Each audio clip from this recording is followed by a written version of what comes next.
திராவிட முன்மாதிரி ஆட்சி, Dravidian model 2.0, இரண்டாவது திராவிட மாடல் ஆட்சி மீண்டும் அமைய வேண்டும்.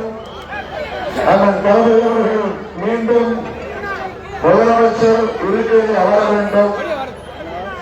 5 ஆண்டு கால அரசின் சாதனைகள் தொடர வேண்டும்.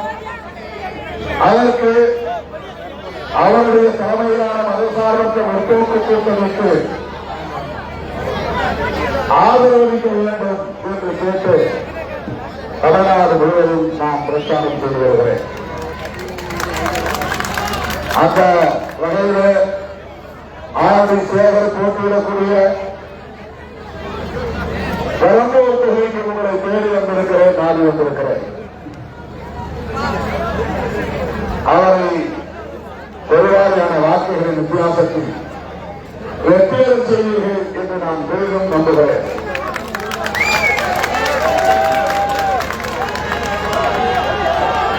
பெரம்பூர் தொகுதி இன்றைக்கு தமிழ்நாடு முழுவதும் ஒட்டு கவனிக்கப்படுகிற ஒரு தொகுதியாக மாறியிருக்கிறது. இந்த தொகுதி திமுக சார்பில் தளபதி ஸ்டாலின் அவர்கள் ஆதி சேகரை தேர்வு செய்திருக்கிறார் என்று சொன்னால் அவர் முதலமைச்சரின் நம்பிக்கைக்குரியவராக இருக்கிறார் என்பதை நம்மால் உணர முடிகிறது. அப்படி என்றால் அவருடைய வெற்றியும் உறுதி செய்யப்பட்டது என்று நான் நம்புகிறேன். வெற்றி பெற செய்வீர்களா? சட்டமன்றத்திற்கு அனுப்புவீர்களா?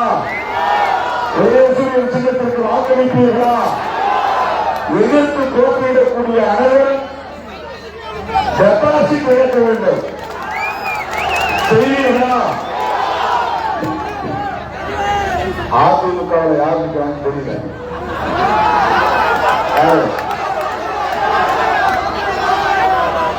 பாமக அதிமுக போட்டியிடாமலே பின்வாங்கிவிட்டது. ஆதி சேகரை எதிர்க்க தயாராக இல்லை. இரட்டையில இல்லை, உடைந்த பாமக உடைந்த பாமக இல்லை. மருத்துவர் ஐயா பற்ற ஒரு பாமக தனியாக உடைந்த பாமக.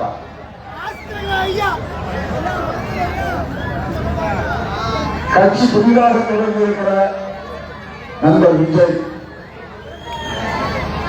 அவருக்கு பெரம்பூரில் ஜெயிப்பது என்ற நம்பிக்கை இல்லை. அவருக்கு இந்த நம்பிக்கை இல்லை. ஏன்னா திருச்சி கிழக்கில் ஒரு தாக்கத்தில் இருக்கிறார். அந்த களத்து ஒரே தொகுதிதான். யாரு? தளபதி ஸ்டாலின். எடப்பாடி கூட ஒரே தொகுதிதான். ஆனா விஜய் 2 தொகுதியில் போட்டிருக்காரு. ஏன்னா அவருக்கு சந்தேகம். ஒருவேளை பெரம்பூர் நீங்க குறைத்து விட்டா, பெரம்பூர் அவரை தோற்கடிச்சுட்டா அவருக்கே சந்தேகம்.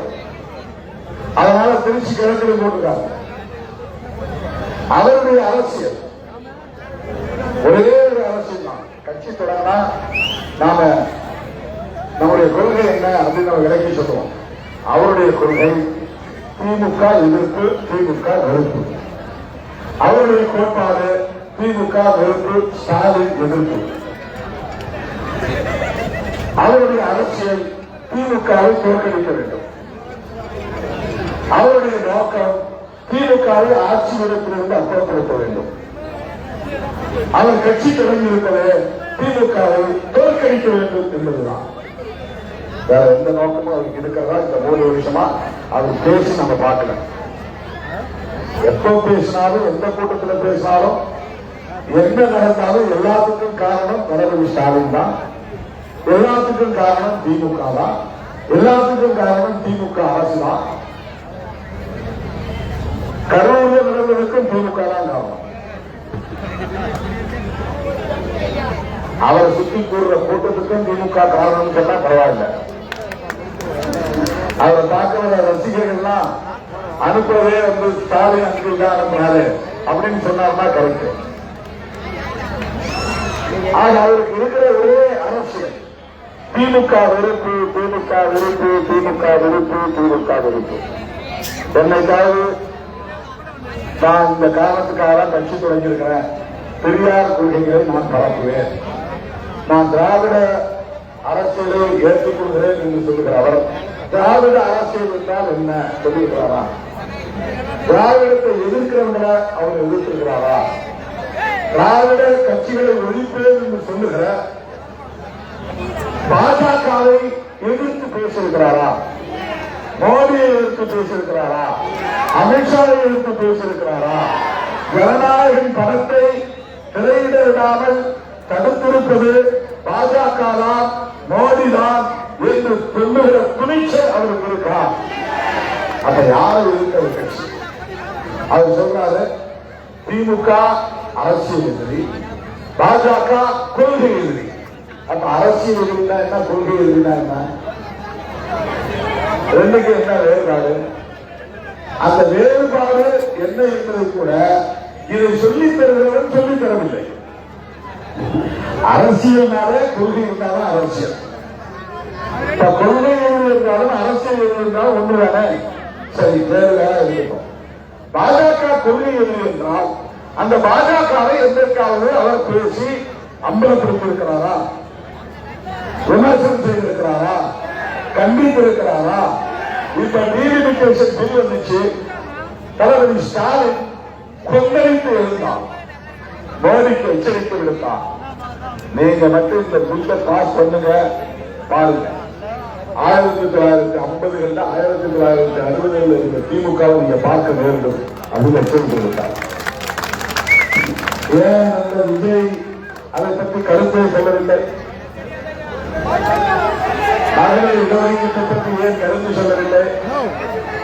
பாஜக சூழ்ச்சியை பற்றி ஏன் விமர்சிக்கவில்லை?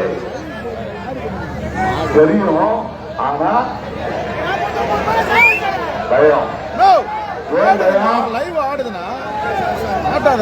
அவங்களேதான் எங்களை இறக்கி விட்டுருக்காங்க. என்னுடைய கருத்து, பிஜேபியை வந்து விஜய் வாங்க, கட்சி தொடங்குங்க. எங்களால இந்த முஸ்லீம் ஓட்டுலாம் வாங்க முடியாது, கிறிஸ்தவர் ஓட்டுலாம் வாங்க முடியாது. நாங்க ஏற்கனவே முஸ்லீம் வேண்டாம், கிறிஸ்தவர் வேண்டாம் முடிவெடுத்து அவங்களுக்கு எதிரான வெறுப்பை இந்தியா முழுவதும் பரப்பிட்டு வர்றோம். அதனால எங்களால கிறிஸ்தவர்கள் ஓட்டு ஒரு ஓட்டு கூட வாங்க முடியாது, முஸ்லீம் ஓட்டு ஒரு ஓட்டு கூட வாங்க முடியாது. மொத்தமா இவங்க எல்லாம் திமுக கூட்டணிக்கு போடுறாங்க, தளபதி ஸ்டாலினை ஆதரிக்கிறாங்க. இதை தடுக்கிறதுக்கு நீ தான் சரியான ஆள். நீ எங்களையும் எதிர்க்கிற மாதிரி எடுத்துட்டு கட்சி நடத்து. அப்பதான் திமுகவே பிடிக்காத சக்திகள் உனக்கு ஓட்டு போடுவாங்க. அந்த ஓட்டெல்லாம் திமுகவுக்கு போக விடாம தடுத்தா 300 ஓட்டு 400 ஓட்டுல நிறைய திமுக வேட்பாளர்கள் தோற்று போவாங்க. நாங்க ஜெயிச்சு வந்துருவோம், அண்ணா திமுக பிஜேபி ஜெயிச்சு வந்துருவோம். அதனால நீ கட்சியை தொடங்கு, திமுக வெறுப்பை பேசு, தனியா நில்லு, அதையெல்லாம் நாங்க பார்த்துக்கிறோம். இதுதான் பிஜேபி அஜெண்டா.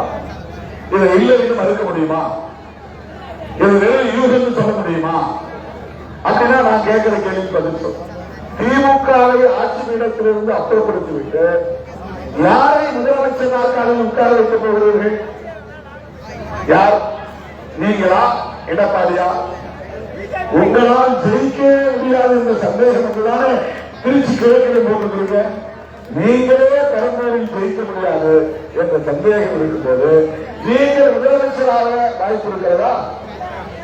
அவர் ஆட்சியை கைப்பற்ற முடியுமா? எந்த சந்தேக முடியாவது அப்படி சொல்லி இருக்கிறதா? நீதி அவரை பயங்கரமா போனான். பத்திரிகை திறந்தால் வெறும் விஜய், டிவியை திறந்தால் விஜய், டிபேட் திறந்தால் விஜய், எல்லாம் பிஜேபி கட்டோடு போயிட்டாங்க. அப்ப விஜயை உயர்த்தி பிடிக்க திமுக கூட்டணியை பலவீனப்படுத்த முடியும். அதாவது கணக்கு. அதிமுக ஜெயிக்க வேண்டுமா வேண்டாமா? அதுவிட முக்கியம் திமுகவை வீழ்த்தணும். இதுதான். இதற்கு விஜய் தேவைப்படுகிறார். அவங்க கொள்கையை சொல்லி ஓட்டு கேட்க முடியாது. பாஜகவும் அதிமுகவும் ஒரே கொள்கையை பேசுகிற கட்சிகளா? பெரியார் ஏற்கிற கட்சியா பிஜேபி? பெரியார் கொள்கையை பேசுகிற கட்சியா பிஜேபி? அண்ணாவை ஏற்கிற கட்சியா பிஜேபி? அண்ணா பேசிய இருமொழி கொள்கையை பேசுகிற கட்சியா பிஜேபி? அண்ணா பேசிய மாநில சுயாட்சியை பேசுகிற கட்சியா பிஜேபி? பெரியாரை கொச்சைப்படுத்துகிற கட்சி பிஜேபி. பெரியாரை அவமதிக்கிற கட்சி பிஜேபி. பெரியார் சிலைக்கு செருப்பு மாலை போடுகிற கட்சி பிஜேபி. இஸ்லாமியர்கள் வெறுக்கிற கட்சி பிஜேபி. கிறிஸ்தவர்கள் வெறுக்கிற கட்சி பிஜேபி. பைபிளை கொளுத்துகிற கட்சி பிஜேபி. மசூதிகளை இடிக்கிற கட்சி பிஜேபி. திருவள்ளுவருக்கு காவி உடை உடுத்துகிற கட்சி பிஜேபி. தமிழர் பட்டாத்தை சிதைக்கிற கட்சி பிஜேபி. திருப்பரங்குன்றத்தில் பதற்றத்தை ஏற்படுத்துகிற கட்சி பிஜேபி. இந்துக்களுக்கு முஸ்லிம்களுக்கு இடையிலே இருக்கிற நல்லிணக்கத்தை பாழ்படுத்துகிற கட்சி பிஜேபி. இந்துக்களுக்கும் கிறிஸ்தவர்களுக்கும் இடையே இருக்கிற நல்லிணக்கத்தை சீர்குலைக்கிற கட்சி பிஜேபி. அந்த கட்சியை வலிமைப்படுத்த எடப்பாடி கூட்டணி வைக்கிறார். விஜய் திமுக வெறுப்பை பேசுகிறார். ரெண்டு ஒன்றுதான். எடப்பாடி பாஜகவை தோளில் தூக்கி வருகிறார். கேட்டுக்கிட்டா எனக்கு என்ன, என் நேரம் பேசக்கூடாது, சிபிஐ கேஸ் போடாதீங்க, ஈடி ரைடு விடாதீங்க, ஐடி ரைடு விடாதீங்க, எனக்கு பாதுகாப்பு வேணும், நான் ஜெயிச்சு ஒரு எதிர்கட்சி தலைவரா 5 வருஷம் இருந்தா போதும். இதுதான் எடப்பாடி அவர்கள் ஆம்பிஷன், அவருடைய முயற்சி, அவருடைய நோக்கம். விஜயோட நோக்கம் என்ன? நான் ஜெயிக்கிறேன் ஜெயிக்கிறேன் அது பிரச்சனை இல்லை. ஸ்டாலின் முதலமைச்சர் வரக்கூடாது, திமுக ஜெயிக்க கூடாது, திமுக கூட்டணி ஜெயிக்க கூடாது. அது ஒண்ணுதான் எனக்கு ஒரே அவசியம். திமுக வெறுப்பு, திமுக வெறுப்பு, திமுக வெறுப்பு. விஜய் ஏதாவது பேசி பார்த்துருக்கீங்களா? வேற ஏதாவது தத்துவம் பேசி, கொள்கை பேசி, கோட்பாட்டை பேசி, அல்லது நான் இப்படி தமிழ்நாட்டை வளப்படுத்த போகிறேன் அப்படின்னு அவருடைய கனவு திட்டங்களாக சொல்லியிருக்கிறாரா? தமிழை மேம்படுத்த என்ன திட்டம் வைத்திருக்கிறார்? தமிழர்களை பாதுகாக்க என்ன திட்டம் வைத்திருக்கிறார்? ஈழ விடுதலைக்கு அவருடைய திட்டம் என்ன? ஈழ தமிழர்களுக்கு அவர் என்ன செய்ய போகிறார்? சுற்றுச்சூழலை பாதுகாக்க அவர் என்ன செய்ய போகிறார்? எல்லோருக்கும் குடிநீரை உறுதிப்படுத்த அவர் என்ன செய்ய போகிறார்? படித்துவிட்டு வேலை இல்லாமல் இருக்கிற இளைஞர்களுக்கு, இளம்பெண்களுக்கு வேலைவாய்ப்பு தர அவர் என்ன திட்டம் வைத்திருக்கிறார்? ஏதாவது சொன்னாரா? என்னை தேர்ந்தெடுத்து, என்னை ஆட்சி அமர்த்துங்க, என்னை முதலமைச்சராக்குங்க, இதெல்லாம் நான் செய்வேன் என்று ஏதாவது சொல்லியிருக்கிறாரா? ஒரே வெறுப்பு, திமுக ஆட்சிக்கு வரக்கூடாது. அப்ப திமுகவை அப்புறப்படுத்திவிட்டு பிஜேபியை அங்கே அதிமுக முகமூடியிருந்து விட்டு உட்கார வைப்பதுதான் விஜய் அவர்களின் திட்டம். விஜய் ரசிகர்களே, அதிமுக தொண்டர்களே, சற்று சிந்தித்து பாருங்கள். ஜெயலலிதா அம்மா என்ன சொன்னார்? பிஜேபியோட கூட்டணி வைத்தது நான் செய்த பெரும் தவறு என்று சொன்னாரா இல்லையா? எடப்பாடி அவர்களே பதில் சொல்லுங்க. 2014ஆம் ஆண்டு நடைபெற்ற நாடாளுமன்ற பொதுத் தேர்தலின் போது தேர்தல் பிரச்சாரத்தில் ஜெயலலிதா அம்மையார் யாரை எதிர்த்து கடைசியாக சவால் விட்டார்? மொத்தமையறிஞர் கலைஞரையா? இல்லை, மோடியை. மோடியா லேடியா? மோடி பார்ப்போம் வா என்று சொன்னார். சொன்னாரா இல்லையா? எடப்பாடிக்கு விளக்கம் சொல்லுவாரா? நான் தவறு செய்துவிட்டேன், பாஜகவை ஆதரித்து வாஜ்பாயை பிரதமராக்கி அவரை நாற்காலியில் அமர வைத்து விட்டேன். அந்த தவறுக்கு பரிகாரமாகத்தான் வாஜ்பாய் ஆட்சியை நானே கவிழ்த்தேன். அவர் பேசுறது யூடியூப்ல கிடக்கும். ஜெயலலிதா அம்மா பேசினாரா இல்லையா? அத்துடன் நின்று விடவில்லை. எந்த காலத்திலும் பாஜகவோடு அதிமுக எந்த தொடர்பையும் வைத்துக் கொள்ளாது சொன்னாரா இல்லையா? எடப்பாடி அவர்களே பதில் சொல்ல முடியுமா? எந்த துணிச்சலையும் ஜெயலலிதா அம்மையாரால் கடுமையாக விமர்சிக்கப்பட்ட பாஜகவோடு கூட்டணி வைத்தீர்கள். ஒரே ஒரு புள்ளியில் உங்களுக்கு உடன்பாடு தான். பாஜகவுக்கும் அதிமுகவுக்கும் கொள்கை உடன்பாடு உண்டு. ஒரே ஒரு உடன்பாடு சொல்லுங்க. திராவிட முன்னேற்ற கழகத்தோடு விடுதலை சிறுத்தைகள் கட்சி கூட்டணியில் தொடர்வதற்கு காரணத்தை என்னால் 3 மணி நேரத்திற்கு மேலாக விலக்கி பேச முடியும். என்னால் சொல்ல முடியும். நாங்கள் ஏன் திமுக கூட்டணியில் இருக்கிறோம்? திமுக கூட்டணியில் தொடர்கிறோம். திமுக கூட்டணியில் 9 ஆண்டு காலமாக பயணிக்கிறோம். எனக்கு எத்தனையோ கனவுகள் திறந்திருந்தேன். நினைச்சிருந்தா பிஜேபி கூட போலாம், நினைச்சிருந்தா ஏடிஎம் கூட போகலாம், நினைச்சிருந்தா நான் விஜயோட போயிருக்கலாம், நினைச்சிருந்தா நான் தனியாக ஒரு கூட்டணியை உருவாக்கி இருக்கலாம். செய்யலாம்ல, ஏன் செய்யவில்லை? நான் தான் இருக்கிறேன்னா, நான் ஏமாதியா? எனக்கு அரசியல் தெரியவில்லையா? நான் என்ன கட்டுக்குட்டியா? 35 ஆண்டு காலம் பொது வாழ்க்கையில் இருக்கிறேன். 27 வயது ஒரு இயக்கத்தின் தலைமை பொறுப்பை ஏற்கிறேன். இன்றைக்கு 63 வயது முடிந்திருக்கிறேன். கலைஞரோடு நான் அரசியல் செய்திருக்கிறேன். ஜெயலலிதா அம்மையாரோடு இருக்கிற காலம் நான் அரசியல் செய்திருக்கிறேன். மோப்பனாரோடு நான் அரசியல் செய்திருக்கிறேன். இந்தியாவில் பல தலைவர்களோடு நான் நெருக்கமாக பழகியிருக்கிறேன். பல மாநிலங்களுக்கு நான் போயிருக்கிறேன். பல மாநிலங்களில் இந்த கட்சி இன்னைக்கு வளர்ந்திருக்கிறது. ஆந்திராவில் கட்சி இருக்கிறது, தெலுங்கானாவில் கட்சி இருக்கிறது, கேரளாவில் கட்சி இருக்கிறது. இவ்வளவு அனுபவம் எனக்கு இருக்கிறது. ஆனாலும் 6 சீட்டா 8 சீட்டா எனக்கு கவலை இல்லை. மதசார்பற்ற புரட்சியாளர் அம்பேத்கர் வகுத்தளித்த அரசமைப்பு சட்டத்தில் ஊர்வூச்சு கோட்பாடுகள் முதன்மையானது மதசார்பின்மை என்பதுதான். மதசார்பற்ற முத்தமிழறிஞர் கலைஞர் 2003 இந்த கூட்டணி கிடைத்த போதில்லை. மதசார்பற்ற முற்போக்கு கூட்டணி, மதசார்பற்ற அந்த வார்த்தை தான் ரொம்ப முக்கியம். அரசமைப்பு சட்டத்தில் இருக்கக்கூடிய ஆன்மாக்கள் உண்டு. ஆன்மா மதச்சார் செக்யூலரிசம், இங்கிலீஷ்ல செக்யூலரிசம். இந்த கூட்டணிக்கே பெயர் மதசார்பற்ற முற்போக்கு கூட்டணி. இந்த பெயருக்கு இந்த கூட்டணியில் தொடர வேண்டும். அதுதான் விடுதலை தெரிவித்திருக்கிறார். அதுதான் கொள்கை. மதச்சார்பின்மை என்பதுதான். பாஜக மதச்சார்பின்மை கொள்கையில் உடன்பாடு உள்ள கட்சியா? பிற மதங்களை அரவணைக்கிற கட்சியா? முஸ்லிம்களுக்கு இடம் கொடுக்கிறார்களா? தொகுதி கொடுக்கிறார்களா? வேட்பாளர்களை நிறுத்துகிறார்களா? நான் 8 தொகுதி வாங்கினா 1 தொகுதி முஸ்லிம் தரேன். இந்த 1 தொகுதி கிறிஸ்தவருக்கு தந்துக்கிறேன். பிஜேபி எத்தனை வேட்பாளர்கள் போட்டாலும் ஒரு முஸ்லீமை பார்க்க முடியாது, கிறிஸ்தவர்கள் பார்க்க மாட்ட முடியாது. அவ்வளவு நெருப்பு. கிறிஸ்தவர்கள் அடிக்கிறார்கள், தேவாலயங்களை இடிக்கிறார்கள், ஜெபம் செய்யக்கூடாது என்கிறார்கள், பைபிளை கொடுக்கிறார்கள். பெரம்பூர்ல கிறிஸ்டின் நிறைய இருக்காங்களா? அவரு ஜோசப் விஜயா, அதனால எல்லா கிறிஸ்தவர்கள் ஓட்டு போடுவாங்களா? அதனால அவர் ஜெயிச்சு வரா, அதனால ஒரு முதலமைச்சர் ஆகிடுவாங்க. எல்லாம் மீடியா எழுதுறாங்க, சோசியல் மீடியா எழுதுறாங்க, டிபேட்ல பேசுறாங்க. ஏன்னா கிறிஸ்தவர் அந்த அளவுக்கா விவரம் இல்லாமல் கிறிஸ்தவர்கள் ரொம்ப விவரமானவர்கள்.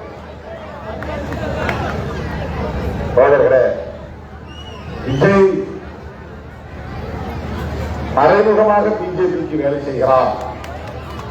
அதை நாம் தெளிவாக உணர்ந்து கொள்ள வேண்டும், புரிந்து கொள்ள வேண்டும். ஒரு கட்சியின் மீது விமர்சனம் வைப்பது வேறு, ஆனால் வெறுப்பை உண்ணுவது வேறு. மதமாற்றம் செய்யறாங்க சில பேர், அதை நாம் விமர்சிக்கலாம், தப்பு இல்லை. கட்டாயப்படுத்தி முஸ்லீமா மாற்றலாம், கட்டாயப்படுத்தி கிறிஸ்தவம் மாற்றலாம், அது தப்பு தானே அப்படின்னு சொல்றது கிடைக்கும். ஆனா மொத்த முஸ்லீம் மதத்தையும் அந்நியர்களாக காட்டுவது, பயங்கரவாதிகளாக காட்டுவது, மொத்த கிறிஸ்தவர்களையும் அந்நியர்களாக, வேறு நாட்டை சார்ந்தவர்கள், இவன் இஸ்ரேல் மதத்தை கொண்டு வந்து பேசுறான், ஜெருசலேம் அரசியல் இங்க பேசுறான் அப்படின்னு அவங்க மேல வெறுப்பை விளைவித்தார்கள். இதுதான் வெறுப்பு அரசியல். அந்த வெறுப்பு அரசியலை பேசக்கூடிய பாஜகவை கொள்கை என்று சொல்லுகிற விஜய் அவர்கள் இதுவரையும் ஒரு வேளையில் கூட, ஒரே ஒரு முறை கூட விமர்சித்ததில்லை, கண்டித்ததில்லை, எதிர்த்ததில்லை. ஆக தெளிவாக நீங்கள் புரிந்து கொள்ளுங்கள். எடப்பாடி பழனிசாமி பாஜகவை தோல்வி தூக்கி வருகிறார். விஜய் பாஜகவை சிவப்பு கம்பளம் விரித்து நான் வழி போட்டு தரேன், ஒன்னால திமுகவை வீழ்த்த முடியாது, நான் வீழ்த்தி காட்டுறேன் அப்படின்னு ஒரு டீலிங், அண்டர் கிரவுண்ட் டீலிங். அதனால்தான் திருமாவளவன் மதசார்பற்ற முற்போக்கு கூட்டணியை உடும்பு பண்ணி வரவை கொண்டிருக்கிறார், உறுதியுடன் இருக்கிறார். நமக்கு திமுக தலைமையிலான கூட்டணியால் மட்டும்தான் தமிழ்நாட்டை காப்பாற்ற முடியும். அண்ணன் தளபதி ஸ்டாலின் அவர்கள் தலைமையிலான இந்த கூட்டங்களால் மட்டும்தான் தமிழ் மொழியை காப்பாற்ற முடியும், தமிழ் மக்களை காப்பாற்ற முடியும், தமிழர் பண்பாட்டை காப்பாற்ற முடியும், தென்னிந்தியாவையே காப்பாற்ற முடியும். இன்றைக்கு பாஜகவுடைய சூழ்ச்சி சதியை முறியடித்த பெருமை அண்ணன் தலைவர் ஸ்டாலின் அவர்கள் சாரும். இந்தியாவை பரபரப்புக்கு மாற்றினார், கொந்தளிப்புக்கு மாற்றினார். டீலிமிட்டேஷன் பில் அந்த மசோதா சூழ்ச்சி நிறைந்த ஒரு மசோதா, அது நிறைவேறினா சும்மா இருக்க மாட்டோம், எச்சரிக்கை விடுத்தார். போர்க்குணம் வாய்ந்த ஒரு தலைவர், ஒரு போராளி, மொத்தமிழ் அறிஞர் கலைஞரின் உண்மையான கருத்தியல் வாரிசு, கொள்கை வாரிசு. அவருடைய வாழ்த்துக்களை பெற்ற வேட்பாளர் நம்முடைய மாண்புமிகு அமைச்சர் அண்ணன் சேகர்பாபு அவர்களின் வாழ்த்துக்களை பெற்ற வேட்பாளர் அன்பு சகோதரர் அவர்களுக்கு உதவி செய்யும் சின்னத்திலே வாக்களித்து பெருவாரியான வாக்குகளின் வித்தியாசத்தில் அவரை வெற்றி பெறச் செய்யுங்கள் என்று கேட்டு முடிக்கிறேன். நன்றி, வணக்கம். நமது சின்னம் ஆர்வி சேகரின் சின்னம், தளபதி ஸ்டாலின் சின்னம், நமது சின்னம் வெற்றியின் சின்னம். இந்த ஏற்பாட்டை செய்த விடுதலை சிறுத்தைகளின் பொறுப்பாளர்கள் உஷாராணி, சீனிவாசன், சரிதாசி பேகம், சுருத்து வரவன், தேவாஸ், கிருபாகரன், தமிழரசன், பாலாமணி, சமத்துவன், அங்கலட்சுமி, தினகரன், பூவேந்தன், ரவி, ஜெயக்குமார், கபீர், பாலா, முருகன், கையரசு, பிரவீன், ஸ்டீவன், ஜீனா, ராஜேஷ், சமரசேகர், ஆத்தரசு உள்ளிட்ட அனைத்து நிர்வாகிகளுக்கும் என்னுடைய நெஞ்சார்ந்த வாழ்த்துக்கள். திமுக தோழர்கள் உள்ளிட்ட தோழமை கட்சிகளின் பொறுப்பாளர்கள் 37வது வட்டம் நரேன் உள்ளிட்ட அனைவருக்கும் என்னுடைய வாழ்த்துக்கள். நன்றி. வெற்றியும் சின்னம்.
தமிழ் மண்ணு பூரா கொடுமா மீச வச்சி கோடி சிறுத்தங்க உடனே